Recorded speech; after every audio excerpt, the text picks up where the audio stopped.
Hi, welcome to the newest episode of Sports Talk Central. I'm your host, Deep Mahmood, with my normal co-host Hunter. And today we're going to be talking a little bit about the start of MLB Free Agency, some MLB Awards news, some NFL news, and then we're going to talk about some Virginia Tech news. So let's actually first start with, if I can get this, MLB Awards. So we know that Coach of the Year, Manager of the Year, Rookie of the Year, all this stuff has been settled. Now, so we know that Bryce Harper won MVP for National League. Otani won for American League, and then Robbie Ray won for the Cy Young in American League, and Corbin Burns. What were your thoughts on all of that? Are And you are you Soto, surprised by any of those? Because I'm not. I mean, I wish Soto would have won, but I'm not surprised that Bryce did for sure. Otani was an easy choice. Robbie Ray probably should have won. I mean, that should have been unanimous. Corbin Burns, I think he deserved it as well. So none of those were surprising. Um, I wish Soto would have won. I'm probably because I'm being a Nats biased person right now, but Harper was also really good and very deserving. So were you surprised at any of those? well, not no. Robbie Ray, yeah, that was obvious. Corbin Burns, that was pretty obvious there. Uh, Otani, it was either Otani or Vlad Jr., but then again, I wouldn't have voted for Vlad Jr. because the Blue Jays had Vlad Jr., Bo Bichette, George Springer, Teoscar Hernandez, Robbie Ray, Hyun-Jin Ryu. So you have that type of lineup there. How can you? And by the way, Marcus Simeon was also finished in third place. So you have two people on your team that finished in the top three in MVP voting when the operative word there is valuable, that kind of hurts your value. Vlad Jr. had a fantastic year. Yeah, don't get me wrong, he had a great year. Like after losing 20, it's I guess losing 25 pounds in the off season really helped him. But and it is scary how much he is looking like his dad at his age. It is terrible. Yes. And then the Blue Jays have so much talent. How the heck do you have? And we'll talk a little bit more about free agent an extension they made in the past week or so. But how the heck do you have Jose Barrios, Hyun-Jin Ryu, Robbie Ray, who by the way, he's about to get a big payday.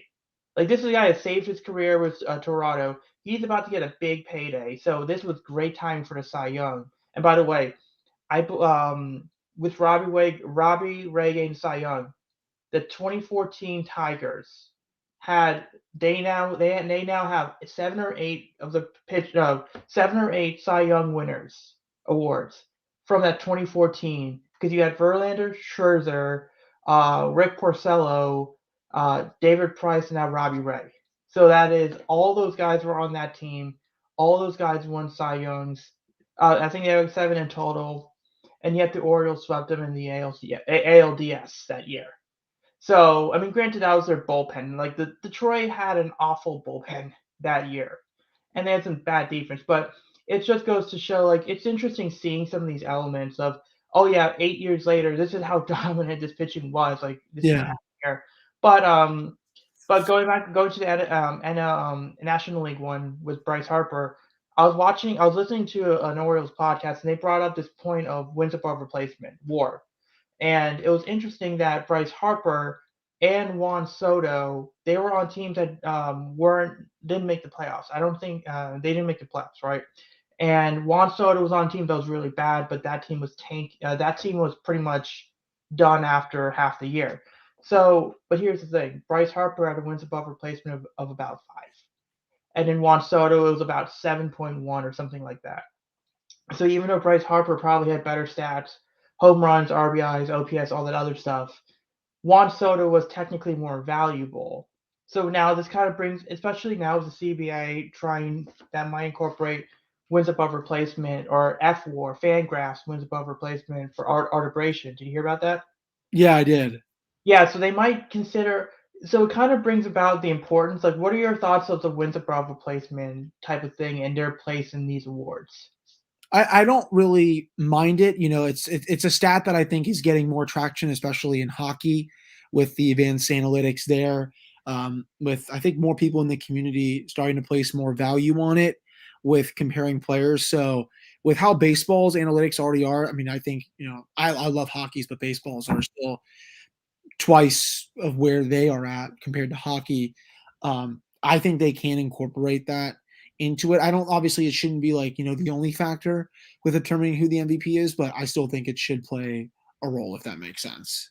Yeah, and I think the one question I do have, I think it does provide good value for arbitration because if you are a five wins above, if you're a five WAR player, you should be in a certain range. I think there should be something where instead of arguing over a batting average and home runs and walks, and I might sound like very analytical and not like old fashioned, but one of the things you have to keep in mind is one of the things I learned in my statistics classes is there's significant factors can be significant on their own, or they're only significant because of others, like RBIs, right?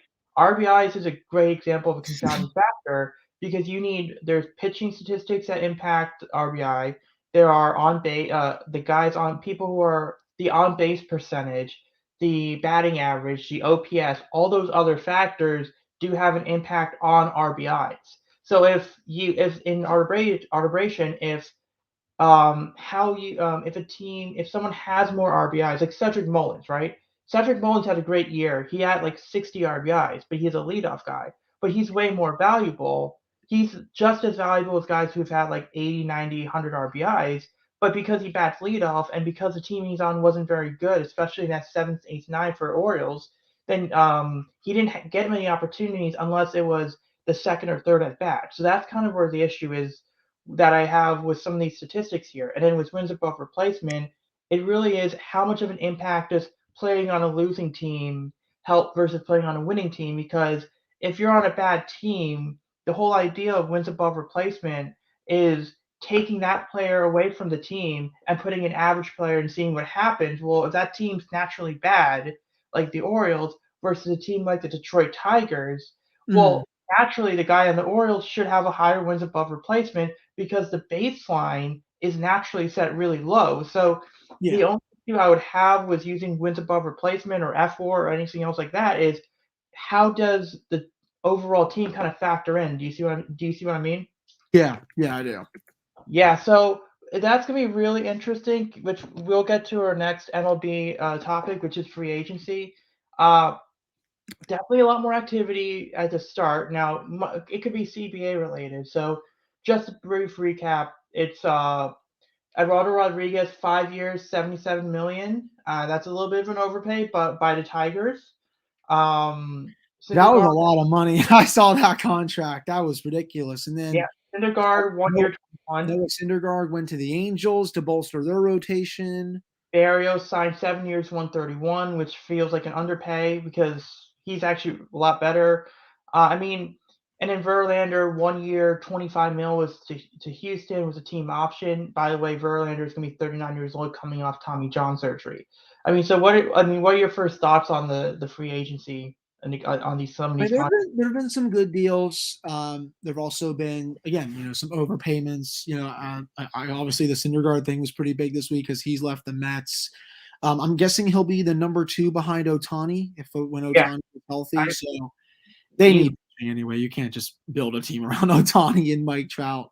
The Barrios contract I like. I was surprised to see Verlander though go back to Houston. I did not expect that to happen. Yeah, I mean, I thought that because especially with the whole Correa thing, like we don't know how much Correa is going to get. I think to me, it just seems like pitching. It seems like pitching is definitely what teams are looking for, and maybe I don't know if it has any correlation with CBA, but I think it's people taking full advantage of what teams are willing to offer. I think right now I think that was the amount of money that some of these pitchers are getting, with the exception of the shortstops, right? With the exception of the shortstops, Chris Bryan, Chris Taylor. No, we'll take Chris Taylor out of that equation, but you know what I'm talking about, right? Take away Chris Bryan, take away Correa, Seager, those guys. It seems like they have more trust. It seems like if they do go high leverage, more money, it'll be more money on a shorter term deal, and then on longer term deals, it'll probably be less. So I think that's kind of setting the tone for this offseason. It is interesting that the very vast majority is pitchers. It's like Yeah. if you noticed, I thought and don't I think that we might the lockout's going to happen. Like we might get some contracts. Um, I'll be surprised. I wouldn't be. Do you think there's a free agent like pitching or hitting that you wouldn't be shocked to see agree to a deal this in this week or I'm next not couple? sure just because like I mean, one, I haven't been focusing on it too much, but two, it's also just so early, right? So um I'm curious to see just where the smoke is with a lot of these players. Yep. Yeah, and I think for me, I wouldn't be shocked to see Kevin Gosman reach a deal with someone. It wouldn't shock to see some like mainly pitchers.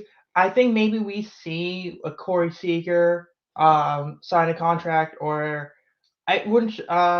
Maybe if Robbie Ray didn't win the Cy Young, I would say Robbie Ray signs a deal. But the fact that he just won a Cy Young, I think that he's willing to wait because he knows that that might get one or two more teams in there. But the big thing for me is seeing some of these teams getting ready to spend money. I mean, we have like we mentioned, the Tigers signing Eduardo Rodriguez. And by the way, that rotation is going to be really good. Casey Myers was the number one pick a few years ago. Tarek Skubal, Eduardo Rodriguez. They have a pretty good rotation. This is a team that has a pretty good farm system. Spencer Torkelson, the number one overall pick a few years ago. He should make his debut. Riley Green's another guy that might make his debut. Uh, so and then they're right now the favorites for Korea. The only issue with Korea is they probably want to spread out the money, and I don't think they want to give 300 million plus to There anyone. was a But rumor about Correa to the Tigers. What were your thoughts on that? yeah, I was about to get to that one. Hmm. They seem like the favorites for Yeah. Korea because of AJ Hinch, but I feel like if they went after Korea, they wouldn't have much money elsewhere. Hmm. And like honestly, I don't see the Tigers as a playoff team, even with Correa and Eduardo Rodriguez. I No, guess I don't either. yeah, it's just too young of a team for me. So it's gonna be pretty interesting. Do they go after Javi Baez instead, and they go after another pitcher? Do they go after another bullpen arm? Because Gregory Soto's one of the better relief. It's one of the better relievers, but it's gonna be pretty interesting. And then, well, what were your thoughts on the whole Correa saying that Jeter didn't deserve any of his Gold Gloves? Because I know it's been a debate. I know That's that that's that's just ridiculous to me. I think, in my opinion. I know it's been a debate because for years because Derek Jeter is always more of an off was known as an offensive shortstop, and apparently like his defensive metrics weren't always the greatest. So it's like I think that was a little bit of an overstatement saying that he didn't deserve any of it. Now Yeah, maybe one or two you could have picked someone else, but it's definitely not a he slight. definitely deserves a good chunk of them, I would say. Yeah, like without looking at the metrics, I would definitely say I definitely think he would have deserved one or two of those at least. But it'll be interesting to see what happens. The CB it's going to be a lockout for sure. We'll see how long it is, and then I think there's some on the Orioles side of there wasn't really anything on the national side of things other than Soto getting second place, right? Yeah, it's been really quiet there. There's been Yeah. really no rumors about what they're going to do. Yeah, and then with the Orioles, it's more so of I think they had so they went out they claimed Lucius Fox from the Kansas City Royals, not Batman's assistant.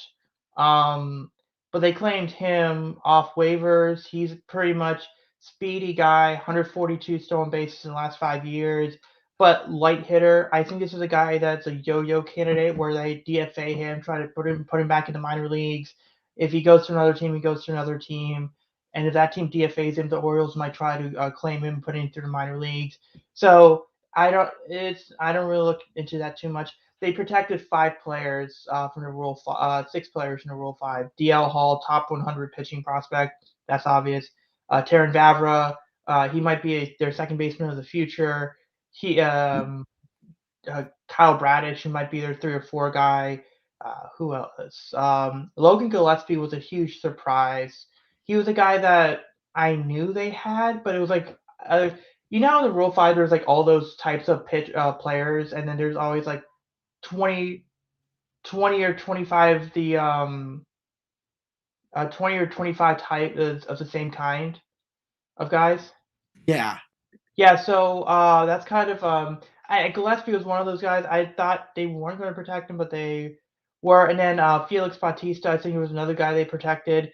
This guy, it's really weird because on one site they'll tell you he's 6'4", on another site they'll tell you he's 6'5", another site will tell you he's like 6'8", but they'll tell you maybe in one site he's 240, one he's 250. It's like I think he's like 6'7", 260, and he throws 100 miles an hour. Like this is a Jeez. guy, yeah. And the thing is that he will strike out a ton of batters. He walks his walk percentage has his walk the amount of walks he has dropped than when he went to AAA. But the thing is, this guy you can't get a hit off him. Well, maybe because he throws hard and he's big, so it's like you can't see the ball Mhm. until it's too late. He does have like 2 or 3 good pitches. He's probably I could see him as a late inning guy. But apparently his batting at like opponents in AAA were batting 162 off of him. And they batted 192 in high A and about 75 in double A. So he's like one of those like he's not a Forrest Gump type, and like what life is a box of chocolates, where you get whatever happens happens. Like he's not that type of reliever per Mhm. se, where you get walk. If he can limit the walks, this guy could be a devastating late inning guy because especially that height, that velocity, and then you combine him with Tyler Wells. I mean, you have two like Tyler Wells is like 6'8", and now you have another guy who might be 6'7". I mean, that's gonna be two intimidating back end guys, and so I was excited to see him. A few surprises. Robert Newstrom, not a top 30 guy, but a guy could make it to the majors. Mhm. Will see if his defense kind of holds him back, but that's often the risk. Like if you have all these guys to protect, you can't protect everyone. And then Nick Vespi, who's been apparently been really good in the AFL, but again, I don't think he gets picked. So it'll be really interesting to see what they do there. And then let's go into the NFL talk. We want to talk Steelers for this week? Yeah, so I was there for that game last Sunday. That was a train wreck of a game. Was what that was? If you ever basically want to go to a game in the winter, D, I would say no because it was 35 degrees in Oh mid-November yeah, yeah. and That's why I always said with my friends, it was we're snowing not and sleeting the entire time.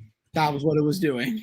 taking Um, just they had two chances probably to win it in overtime. Deontay Johnson looks like he's going to take it down to the 40. Fumbles. They get down to the 39 with 20 seconds left. Basically, right at the edge of Chris Boswell's range. I don't really care if it's sleeting. He probably could have made that. Give it to Pat Fryermuth.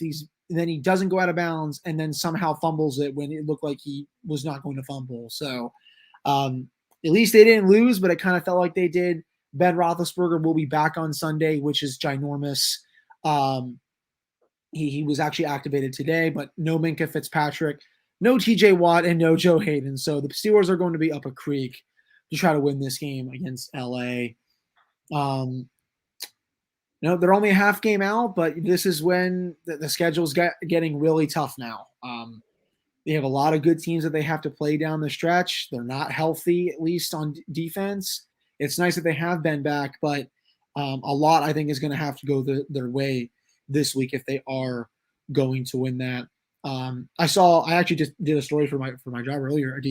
Marquise Brown was downgraded to out. So, are you concerned at all going into this matchup? I know you just lost to the Dolphins. I will say Justin Fields has a cannon of an arm. He showed a lot when he played us. So, are you concerned at all going into this game? No, first of all, in regards to Marquise Brown, we still have Sammy Watkins who can still make plays. Rashad Bateman. Bateman has been clutch. I think that this might be Bateman's breakout game. Um, the Bears don't have Khalil Mack's out for the year, so he's not playing. Akeem Hicks, he's not playing. Eddie Jackson, I think, was questionable or doubtful. Allen Robinson was doubtful. Or yeah, so Danny Trevathan isn't playing apparently. So it's gonna be pretty. So they're losing some key defensive Yeah, pieces. Khalil So Mack I saw was out for the season yeah, yesterday. Yeah, and I don't know. So Bateman, I think, could be able to take advantage of the corner he's going up against. And then Sammy Watkins is trustworthy. I mean, if you have Rashad Bateman or Mark Andrews in fantasy, start them because their stock just went way up. In regards to Justin Fields, he has not done well against the blitz. The Mm, Ravens like to blitz, and it's going to be pretty interesting to see. Now, in regards to the Dolphins game, that I think that part of that also happened to be that they were basically playing against the Vikings. They played what 4 quarters and almost an entire overtime period on Sunday. So then so then they didn't, and then you had 3 days or 4 days to prepare for the Miami game. So it's not really an excuse. They should have played better, but there's other things you got to consider there. Ben Cleveland is going to was just activated to the put on the active roster. He's when he was there, that was a huge help for the run game. Pat McCarry might return. Nick Boyle might return. So they're going to have some injured pieces out coming back. So that's going to be great. We'll see if Lamar plays. I think Lamar will play because he did practice in full. He did do the press game mm. interview. It was just more so of he might have just had a symptom, but that's it.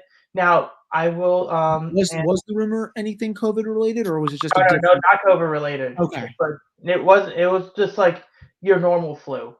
okay, that makes sense. Like a bad apparently, yeah, that's what it was.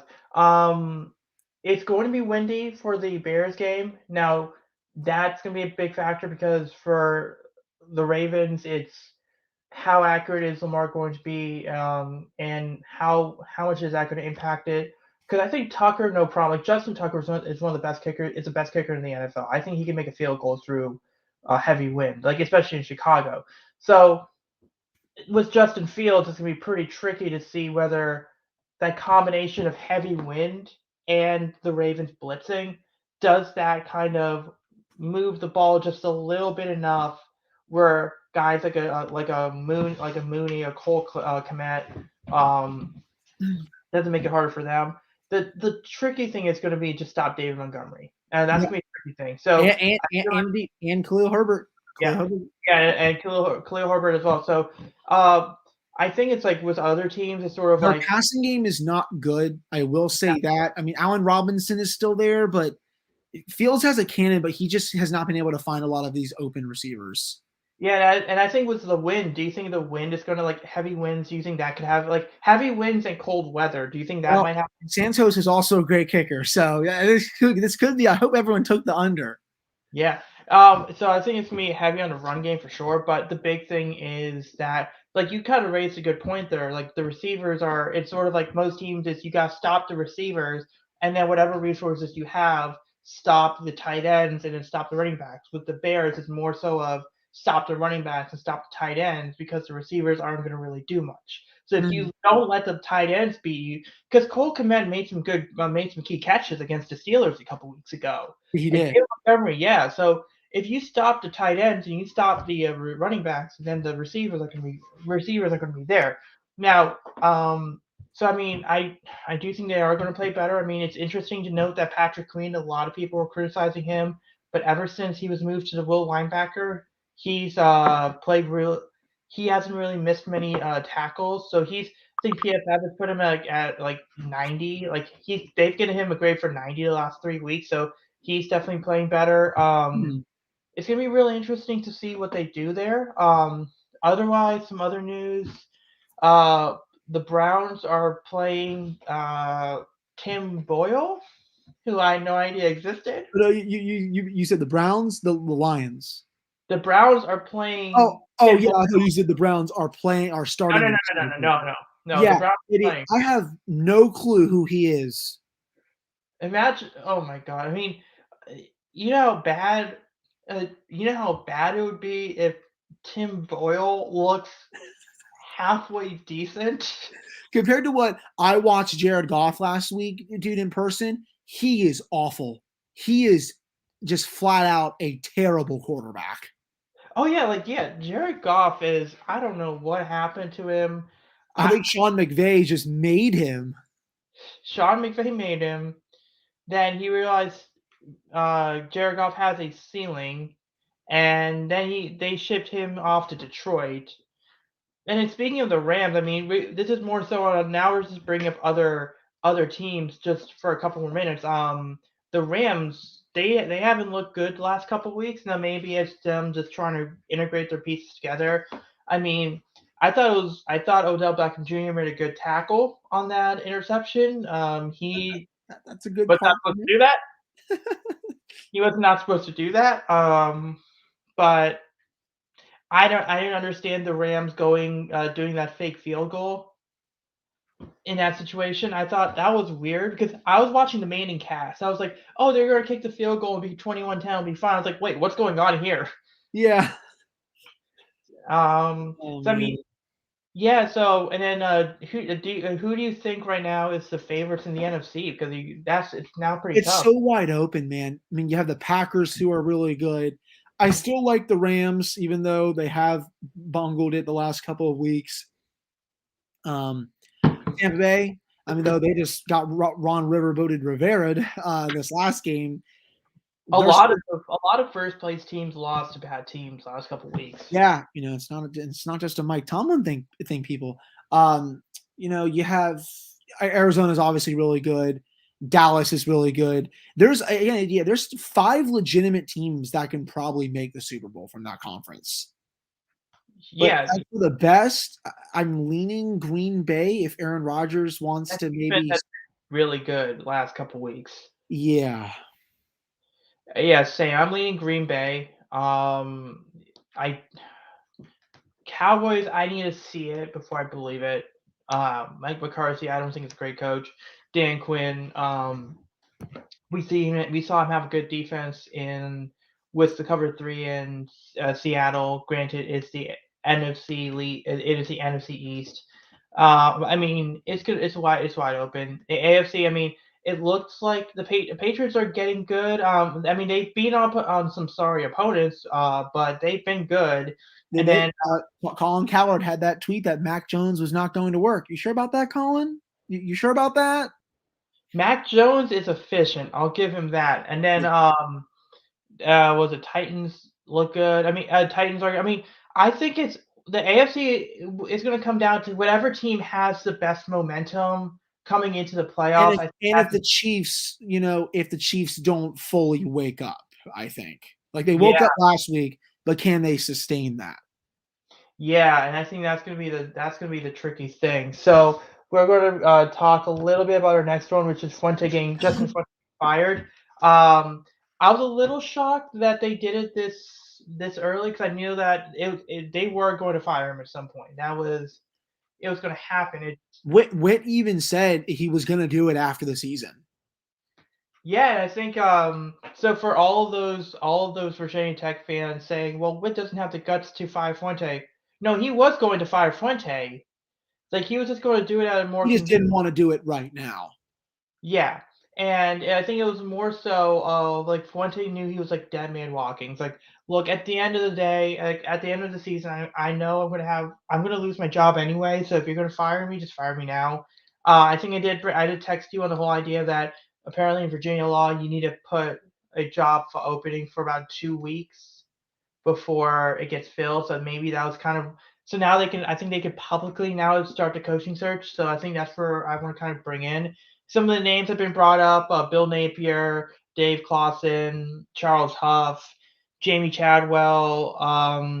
Those were the main ones. I've also heard Mike Elko, the defense coordinator of A&M. Uh, Shane Beamer said he doesn't want this job, so don't stop asking Shane Beamer. I don't think he wants the pressure of it. I mean, so who do you think are the favorites? Who do you think should get it? I mean, what are your thoughts on it? I mean, I'm a high Billy Napier fan. I know it's a G5 type of coach, just like Fuente was, but he seems to have a pretty good offense there. He's done really well with Louisiana. I think that would be a pretty big coup if Tech were able to get him. Charles Huff would probably be my number 2. Would really recruit the state of Virginia well, has really big ties to the 757. I think Freeman, the defensive coordinator from Notre Dame, I think he's probably in my top 3 to 4. Then I think what's his first name? Elko. Mike Elko. Yeah, he's also really good as well. Doesn't have a lot of head coaching experience, but those will probably be my top 4 if I had to give you a list today. Yeah, and I think that uh, Babcock did say leaks are leaks. So, like, for a reason. So, I think if you hear heavy interest in a name right now, I think what that means is they're not going to eventually get the job. So, I don't think Clausen will get the job. I think that his name has been the confidence of his name has been brandied by so quickly that I do not think that he eventually gets it. Oh, Nate, Dave Clawson. And it also just doesn't even make any sense to hire him. Like, he's a fine coach for Wake, but here, probably not. And also, by the way, they just got blown out by a really bad Clemson team. I know Clemson has a lot of talent, but you just gave up 48 points to a team that's lost to a few not so well to a few teams that they don't usually lose to this year. So, I mean, that's your best team, Wake, really?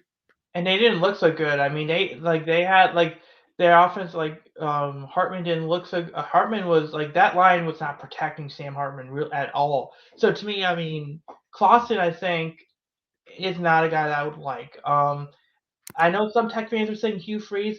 Keep Hugh Freeze away from Virginia Tech. Yeah, that's a hard pass. The guy cheated it with a bunch of stuff. I think he's a fine coach, but they've also talked about it on the Tech Scoop. Has way too much baggage for me, man. Yeah. Just I'll pass. And then also, Bill yeah, O'Brien, no, also no, no, thoughts on this. Bill O'Brien of Alabama.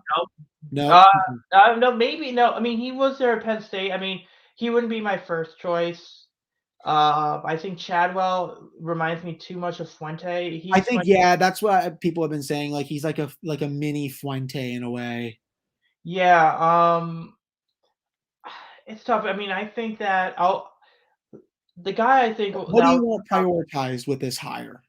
I'm gonna say defense and recruiting because Virginia Tech has always been known as a great defensive school. Like we have never been known as a great, with the exception of Michael Vick. Like with the exception of that era, we've been known more as a defensive school than we had as an offensive school. And I think I do see a lot of similarities with Mike Elko's scheme and Bud Foster's scheme. I think there are some common similarities there, and I think that Texas A&M is still in the SEC. It's not the biggest school in the SEC, but it's a place where if he were to be hired, it'll be confident. And now I will say that with Babcock most of the time, with the very few exceptions, mainly being Fuente, the names you hear are not the names that are more than likely going to be there. He has a circle of like 4 to 5 people, and that's it. Yeah, and so you hear Napier. I do think that he is their top choice, but I do think that I I don't think think it's the Chadwell. toss and smoke when there's too much smoke with it, I don't think that's coming from Wit. Yeah, I think that's more of Klaus's agent. That's more agent talk trying to get an extension or better buyout. Um, but I think that Chadwell. I think that it's too green. I think Will Healy is too green. Um, But it's just like so there's just something about Mike Elko that just seems like he fits Virginia Tech. Like I could definitely see him coming in being a defensive minded coach because then you got to factor in J.C. Price, you got to factor in Justin Hamilton, you got to factor because a lot of our good recruiters, our best recruiters, or most excitable recruiters in the Virginia area are on the defensive side. So you get a guy like Mike Elko with who's a defensive minded coach, but you have his assistants being able to recruit in that Same with Virginia Marcus area. Freeman because he's a defensive coach too. What? Marcus Freeman as well Yeah, yeah, because Marcus Freeman. That was the other guy, but I didn't really count him mainly because I think that he's waiting for another job. Like I could see if Luke Fickle goes to USC, Marcus Freeman goes to Cincinnati. I could see that. okay, yeah. Yeah, so that's why I mean, Herbie was talking about Luke Fickle coming to Blacksburg today or something. I was nope. like, that's just not going to happen. Like that's just no. I know the Cincinnati connection between Fickle and Babcock, but no, I don't see that happening. A dark horse name to look out for, and I mean a dark horse name is, what was it, Josh Gaddis, the Michigan offense coordinator. I'll pass. No thanks. He's If this was 2 years in the future, 2-3 years in the future, and Michigan's offense is good, then I could see that. I just don't see it. Joe Moorhead, do you think Joe Moorhead leaves Oregon for Virginia Tech? I like him. I just don't know how much he's going to get considered. Yeah, so I think it's gonna be someone who we don't think. I think Mike Elko. Like, do you have a prediction right now?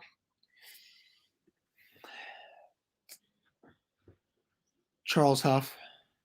Yeah, I like him. I think that he might be too green. Like, he's a guy that I would really love, but he I think might be too green. But yeah, we'll see what happens there, and then we'll end with Virginia Tech basketball. We're now 4-0.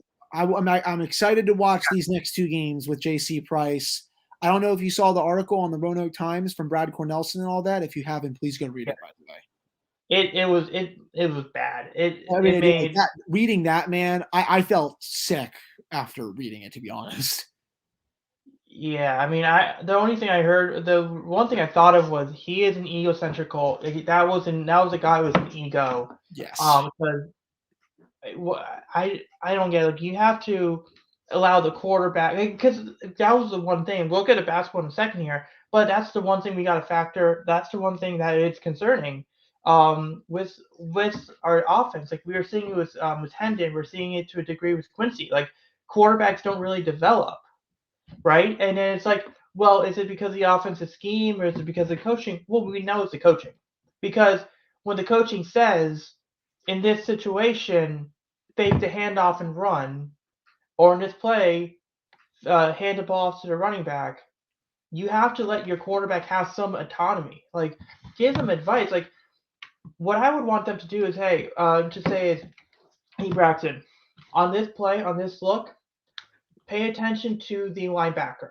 Like, pay attention to the safety, right? If you see the safety kind of leaning in, fake the handoff and run, right? Just tell them that. Don't tell them on this play, fake the handoff and run, regardless of what the defense looks like.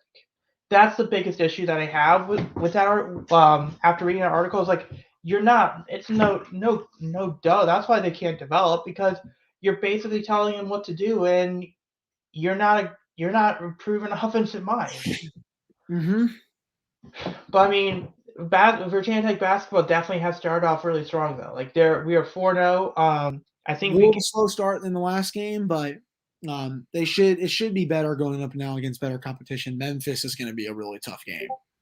Oh yeah, absolutely. And then we need to be able to stack our wins up now, because once we get into the conference games, those are going to be tricky. And then now you have, because I think if Virginia Tech can get to about 21, 22 wins, I think that's the magic number to get to the tournament for me. They'll be good with that. Yep.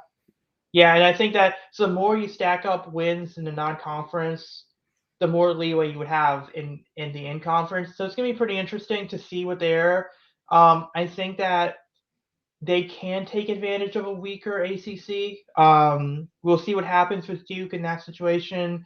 We'll see what happens. But it's going to be pretty exciting to watch. Women's basketball has also played really well. They're ranked.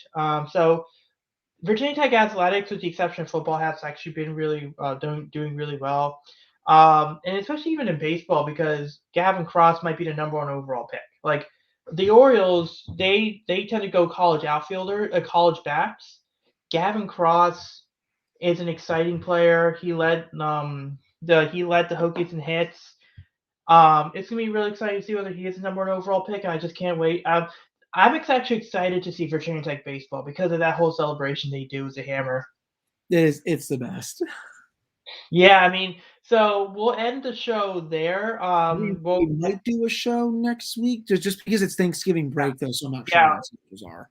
Yeah, so we might do a show next week. If we don't, then we'll do an extra special show in 2 weeks from now. But thank you all for listening, and hope you guys listen to in the future. Yeah, have a great weekend, and go watch the Virginia Tech tonight.